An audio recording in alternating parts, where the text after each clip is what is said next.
ازو اجوام اپو نقودن یعنی بی جامه، اپو ازغامه بی پول، به اصطلاح در برش بره یعنی بدبخت، به صورت بدبخت در اونجا زندگی میکنه. این دانشمند با زبان سوغدی صحبت میکند. از محتوای نامه یک زن نقل دارد که 1800 سال پیش او را شوهرش با کودک خردسال در چین تنها گذاشته بود. شوهرش هم بسیار خشمگینه که به او یاری نمیرسانه و بهش پول نمیده و این احتمال داره یک روزی کنیز چینیا بشه. پدر اونجا میگه که ای کاش زن یک خوک میشدم، زن یک سگ میشدم، زن تو نمیشدم. نامه زن با زبان سوغدی در قطار چندین دستخط و نامه‌های دیگر سال 1927 از حدود چین پیدا شد.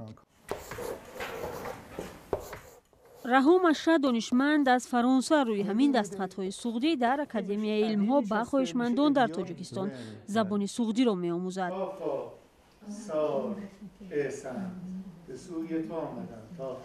میگوید 2 سال پیش ضمن یک سفرش به دوشنبه به میل زیادی برخی از تاجیکان به زبان‌های قدیمی از جمله زبان سوغدی توجه کرد و برای تعلیم این زبان به اینجا دعوت شد.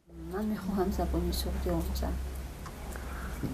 اگر با زبان سوغدی بیام می‌تونم سلام میده. ازو خوشم یعنی میخواهم، من دوست دارم. سوغدی یعنی سوغدی. بعد آموختن رو اینجا میگه مشتی. ازو خوشم سوغدی مشتی.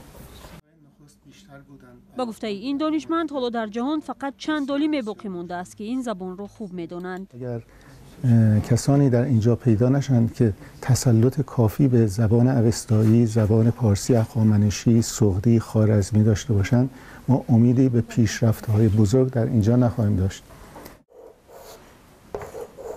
آموزندگان زبان سوغدی اکثرا تاریخ‌نگاران و زبانشناسان هستند که برای انجام پژوهش‌ها به آن ضرورت دارند، ولی در این میان جوانان و یک نورسی هم هست که از روی شوق و توجه به زبان‌های مرده تلاشی از خود کردن زبان سوغدی را دارند.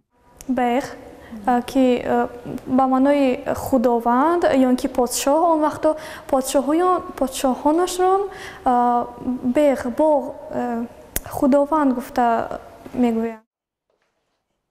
زبان سوغدی بعد از زبان اوستایی و سانسکریت سومین زبان باستانی است که شکرانه می‌آموزد.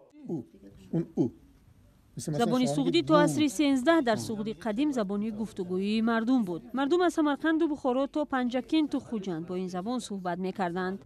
چون که سوغدی ها خود که تاجر بسیار ماهر بودند و با همون تجارت خود زبان خود رو هم به شرق یعنی به چین و به مغولستان یعنی با همون تجارت خود زبان خود رو هم تبلیغ میکردن و هم یک زبانی بین المللی شده بود.